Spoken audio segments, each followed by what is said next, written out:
Vamos a adentrarnos en un tema que cada cierto tiempo podemos destacar acá en nuestro programa. Y fíjense que tenemos un invitado bastante interesante, él es costarricense, pero trabaja en los Estados Unidos. Se trata de Juan Carlos Hidalgo, quien es analista de políticas públicas sobre América Latina, Centro para la Libertad y Prosperidad Global, el Cato Institute, pero que además es partícipe de una nueva organización que se ha creado en el corazón de Chiloé, pero que pretende estar presente en toda la región y el sur del país. Se trata de Ciudadano Austral, que tiene obviamente los mismos principios.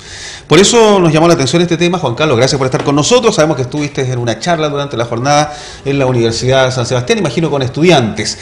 ¿Cuál es el principio de esta organización que se crea en el sur de Chile, donde tú también eres miembro de aquellos que la están fundando? Sí, bueno, estoy participando como consejero académico. Es una organización relativamente joven, creada por gente joven.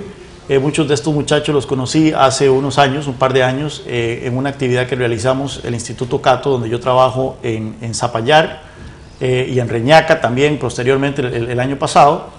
Y ellos me comentaron de que estaban muy interesados en empezar a tener mayor activismo académico en el sur de Chile, en la zona de Chiloé, donde ellos son originarios, pero también ir expandiendo el rango de acción de esta fundación.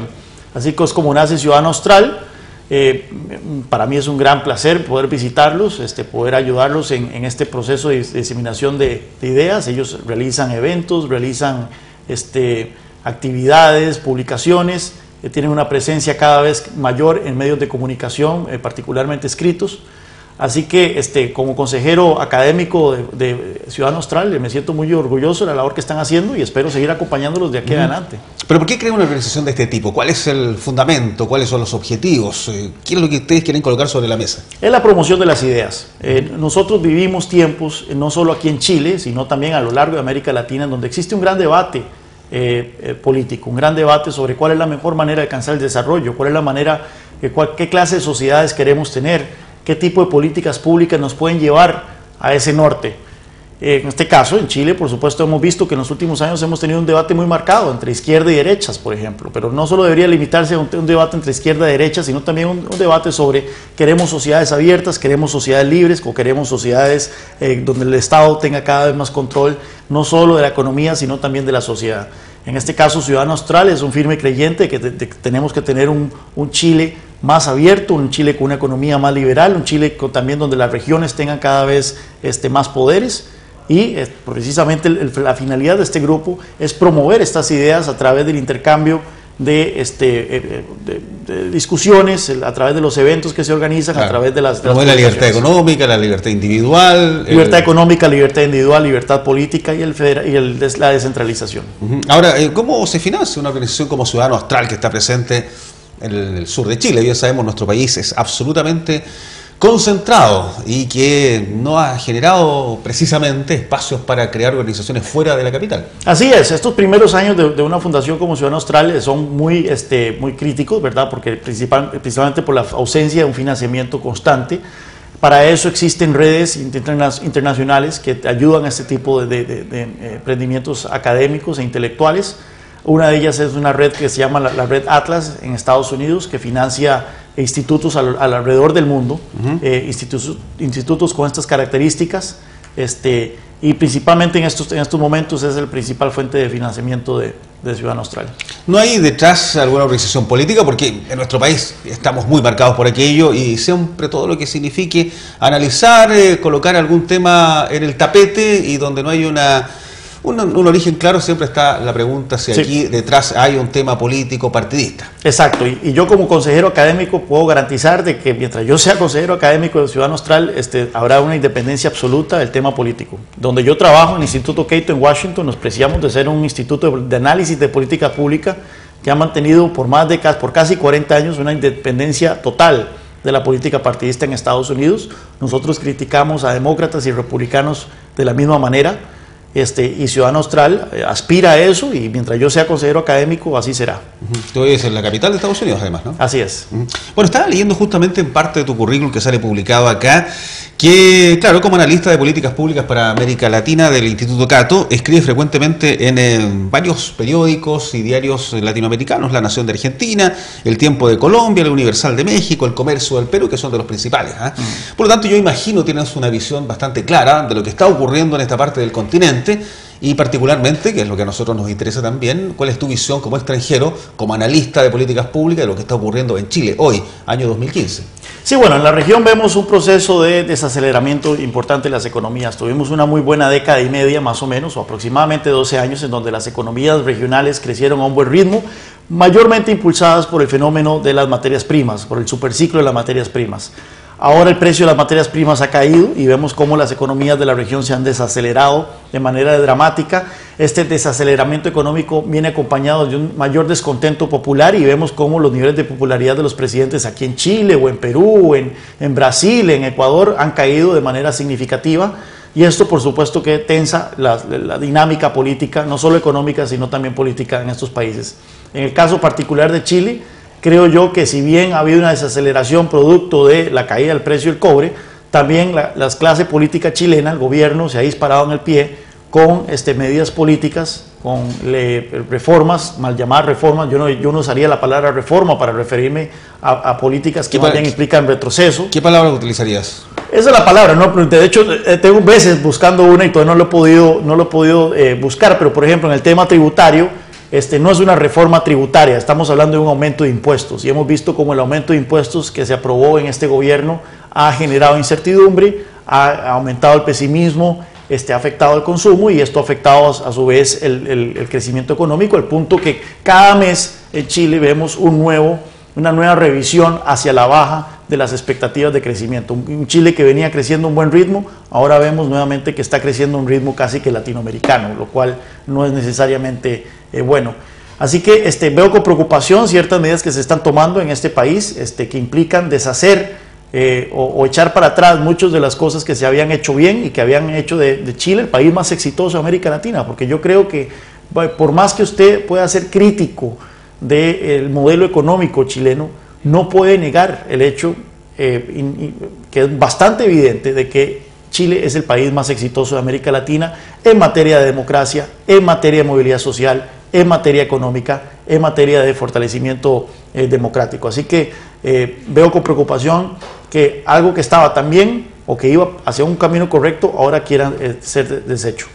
Y ahora, dentro de ese análisis, tú hablabas de la reforma tributaria fundamentalmente, pero hay reformas que en Chile son necesarias, o al menos una parte de la población, previo a lo que fueran las elecciones presidenciales, así lo estimaba, como la educacional. Dadas las diferencias que tenemos en nuestro país entre la educación pública, la educación privada. La exitosa aquí es la privada, aquel que puede pagar un poco más, no así la pública. Y frente a aquello, claro, mucha gente apoyó las reformas que en el papel había puesto la presidenta, pero hoy día, ¿cuál es tu visión de lo que ha ocurrido en eso? Sí, bueno, cuando yo veo, por ejemplo, lo que he estudiado sobre la reforma educativa, o la mal llamada reforma nuevamente educativa, es que efectivamente usted tenía un sistema, el sistema de los colegios subvencionados, la educación subvencionada, que era bastante exitoso, y luego estaba la educación municipal, que era bastante deficiente. ¿Qué es lo que hace la llamada? Y hay un tercer componente, que es la educación privada. La privada, sí, que está un 5% aproximadamente de la población. ¿Qué hace la reforma educativa? La mal llamada reforma educativa es zafarle el piso al componente exitoso, o sea, a los colegios subvencionados. En lugar de ver cómo sacar adelante la educación municipal, cómo mejorar los criterios de calidad de la educación municipal, tal vez incluso aumentando el financiamiento que recibe de parte del Estado, ver cómo se puede mejorar la calidad de estos centros educativos. Vemos que son los centros educativos subvencionados a los cuales se les quita este apoyo, y por lo tanto se trata de bajar hacia abajo la calidad de la educación chilena, y eso es una cuestión que veo con mucha preocupación. Yo sé que muchas de las comparaciones que se hacen cuando se analiza el tema de la educación en Chile se hacen con los países de la OECD, los países desarrollados, y efectivamente, Chile se compara con esos países habitualmente, no pasa a comparar con Latinoamérica. Y no está mal eso, no está mal, y así debería ser. Pero también tenemos que tener en cuenta que también estamos en una región como Latinoamérica, en donde si Chile, que se ha caracterizado por políticas diferentes al resto de la región y tiene el mejor sistema educativo de la región, está tratando de entonces saltar el salto hacia el desarrollo emulando las políticas de los vecinos, que no han resultado en sistemas educativos más competitivos, todo lo contrario, han resultado en sistemas educativos aún más deficientes. O sea, Juan Carlos, tu análisis es que Chile está mirando hacia Europa, hacia los países del primer mundo, pero con políticas que son de la región latinoamericana. Exacto. ¿Cómo vamos a garantizarnos una educación de calidad? Dándole más control al Estado sobre la educación. Bueno, si nosotros vemos cuál ha sido el resultado en el resto de la región, ha sido un fracaso total. ¿Y qué se puede hacer entonces? Desde el punto de vista de un extranjero, por supuesto, que hace análisis, no que está participando directamente en la política nacional, porque nosotros evidentemente que estamos permeados, estamos contaminados por diferentes posiciones, pero viéndolo desde afuera, ¿qué tan mal, qué tan bien se ve Chile hoy día en estas políticas? Bueno, nuevamente, el debate que existía, principalmente con el gobierno de la nueva mayoría, es qué tan radical iba a ser la agenda de la presidenta Bachelet, tratando de desmontar muchas de las políticas del llamado modelo chileno, ¿verdad? Este modelo económico que podrá tener sus deficiencias aquí y allá, no hay lugar a duda que ha sido el país más exitoso en materia económica en América Latina en los últimos 20 años. Lo que se ve y lo que se analiza, por lo menos desde afuera, es de que si bien se trató de presentar esta agenda de la presidenta Bachelet y la nueva mayoría como simplemente tratar de limar ciertas asperezas del modelo, tratar de hacerlo un poco más solidario, en el fondo vemos un deseo muy patente, y salen de declaraciones de líderes de las organizaciones políticas que conforman la nueva mayoría, de desmontar el modelo. No es que lo quieran reformar, no es que lo quieran hacer un poco más solidario, sino que lo quieren desmontar, y el comentario aquel de la retroexcavadora, yo creo que al final de cuentas hizo vueltas alrededor del mundo, y creo que habló volúmenes sobre lo preocupante que es la agenda de la nueva mayoría en materia económica.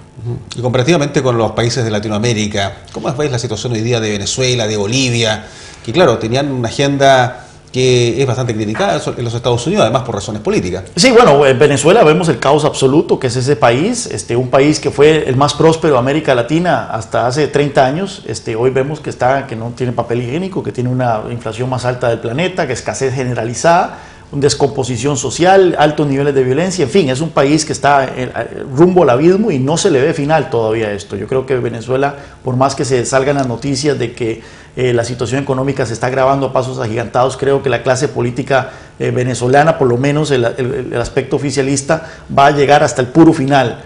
Y lamentablemente no cuenta con presión internacional para realizar reformas o para garantizar por lo menos que las elecciones legislativas de diciembre sean elecciones legislativas que tengan supervisores internacionales, observadores internacionales y que sean transparentes. En el caso de otras naciones populistas, bueno, varían las políticas económicas, no todas son iguales. Vemos, por ejemplo, que Bolivia crece a un ritmo bastante sostenido. Sí, el presidente Morales ha incurrido en bastantes políticas populistas aquí y allá. ¿Y cómo explican eso ustedes desde el punto de vista de lo que es la antítesis de lo que a nivel macroeconómico vemos una Bolivia relativamente estable. Usted sabía, por ejemplo, que Bolivia es el país que tiene las reservas del Banco Central más altas del mundo como proporción del tamaño de la economía. Es un país con una inflación bajo control. Entonces hay que tener mucho cuidado cuando analizamos políticas y tratamos de poner en una sola canasta las economías populistas, ¿verdad? Como se trata de hacer, y las economías de mercado. Creo que hay variantes en ese sentido. O sea, Bolivia sería el ejemplo tal vez de la dicotomía, o sea, con una política populista pero que está creciendo bien. Es una política populista que a la larga podrá enfrentar problemas. Bolivia tiene un bajo nivel de inversión extranjera directa, uno de los más bajos en la región. El gasto público ha aumentado de manera significativa, pero el precio de las materias primas ha hecho que efectivamente no se sienta ese golpe. Podría incurrir en problemas eventualmente ese país. Otro caso es el caso de Ecuador, por ejemplo. En Ecuador no tienen moneda nacional, no tienen moneda oficial, es el dólar, es la moneda oficial. Y esto hace que entonces el populismo no se pueda traducir en inflación. Y usted ve un Ecuador con un nivel de inflación similar de Estados Unidos en lugar del similar de Venezuela. Esto hace que entonces sea un poco más complejo analizar qué es lo que ocurre en estas economías. Hay que ver los diferentes detalles y ver qué es lo que eventualmente, dónde puede estar el estallido. En el caso de Ecuador, por ejemplo, muy particular, es el nivel del gasto público. Si usted no puede imprimir dinero, usted solo tiene dos vías para satisfacer su gasto público: impuestos o endeudamiento. Bueno, hemos visto, por ejemplo, en el caso de Argentina en los 90, que el endeudamiento llevó al default en ese país, al impago. O usted puede aumentar los impuestos y destruir una economía. Realmente, ya te lo pregunto como costarricense, la corrupción siempre ha sido un tema que ha marcado Latinoamérica, y en todos los índices habituales, los dos países que siempre han salido ahí como indemnes, o al menos como ejemplo, Costa Rica en lo que es Centroamérica y Chile acá en Sudamérica. Sin embargo, Este año, a partir del verano, nuestro país ha vivido una situación que en la historia no se había conocido, tal vez por falta de conocimiento, porque no se rascaba tal vez lo suficiente, pero hay elementos de corrupción que sin duda han marcado, que tal vez comparativamente con el resto de los países es muy menor, pero para nuestra realidad lo que ha ocurrido sin duda que es casi dramático. Sí, si usted ve los índices de Transparencia Internacional, por ejemplo, el índice de percepción de la corrupción, siempre los 3 países que salen adelante en América Latina son Chile, Uruguay y Costa Rica. Una vez me entrevistaron en La Voz de América y me dijeron, mira, que Costa Rica sale muy bien parado. Yo decía, bueno, en el reino de los ciegos el tuerto es rey, porque como costarricense yo siento que los niveles de corrupción en Costa Rica son inaceptables. Pero efectivamente, por ejemplo, vengo de Argentina en esta gira y uno cuando escucha las historias de terror de lo que ocurre en ese país que ha sido tan golpeado por el populismo y todo tipo de políticas irresponsables, uno siente que viene a un país civilizado cuando llega a Chile o cuando incluso va a Costa Rica. Eso no quiere decir que tenemos que ser complacientes con lo que se ha salido a la luz pública, más bien en buena hora que ha salido a la luz pública. Esto es un mensaje que también yo le doy a mis amigos brasileños que están sacudidos por los terribles escándalos de corrupción que están ocurriendo en ese país. Les digo, bueno, es una señal de madurez de la sociedad brasileña el hecho que las autoridades judiciales están persiguiendo y están investigando a la clase política por estos casos de corrupción. Así que en buena hora que estos casos de corrupción salgan a la luz, porque eso eventualmente llevará a aumentar la intolerancia de la sociedad civil hacia la corrupción y eventualmente a que se pongan en pie mecanismos de corrección.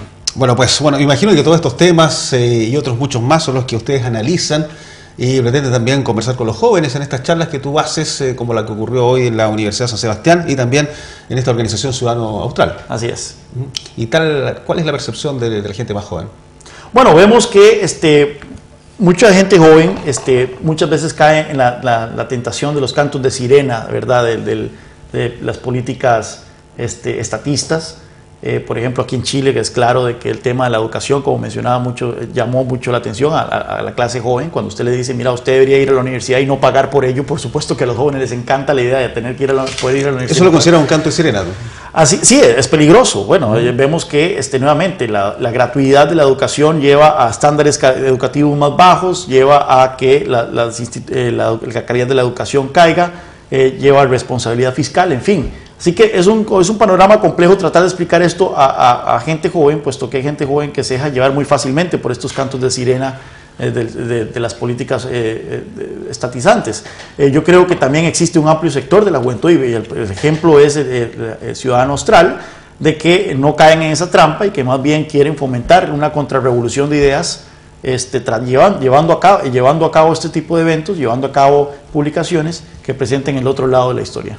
Bien, pues Juan Carlos, te agradezco que hayas estado acá y bueno, buen retorno a Estados Unidos y a tus otras labores. Muchas gracias. Juan Carlos Hidalgo, analista de políticas públicas, como le decíamos, sobre América Latina para el Centro para la Libertad y Prosperidad Global del Cato Instituto y también consejero de Ciudadano Austral, que es un poco lo que queríamos contarles a ustedes de esta organización que se ha creado, una fundación en Chiloé nace, pero la idea de ellos, de este grupo de personas, es justamente discutir, colocar estos temas en el tapete sobre la libertad, sobre la prosperidad y evidentemente lo que acabamos de hablar con Juan Carlos. Hasta una próxima oportunidad.